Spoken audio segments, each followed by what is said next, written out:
Don't think about the US and don't obsess about the US, but think about China instead. That's the word coming in from WPP chief Martin Sorrell.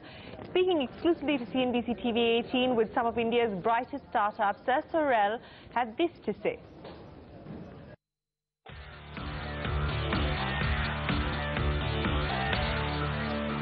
I'm a boring old fart who thinks about things in long term, right?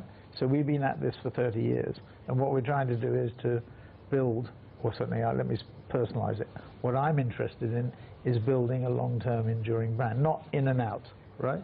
Not exit, start another one. I'm not a serial entrepreneur. At the age of 40 I decided to go out and start something on my own, but I want to build, I'm interested in building long-term brands, and that is very important in the context of what revenues and profits are, because part of the problem with a lot of the internet-based models, in fact I spoke to somebody this morning, somebody known to one of you on this panel, who said, you know, I'm interested in the old-fashioned things, revenue and profits. Sound familiar? No, but at the end of the day, that's what it is going to boil down to. I mean, whether you're new economy, old-fashioned, new-fashioned, that's what it's going to boil down to. You have to put money on the table. It is going to be about the bottom line and the top line. Yeah, I think the difference... Or not just about the top line. Yeah, I think the difference in traditional businesses and the internet businesses is that I think internet companies start off by trying to solve a problem first.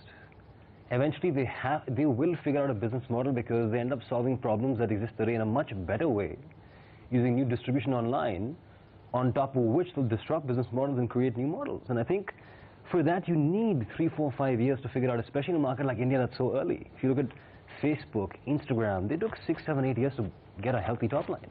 You know, what I find a little bit worrying still is that I just don't hear enough entrepreneurs say, I want to build a brand that users love.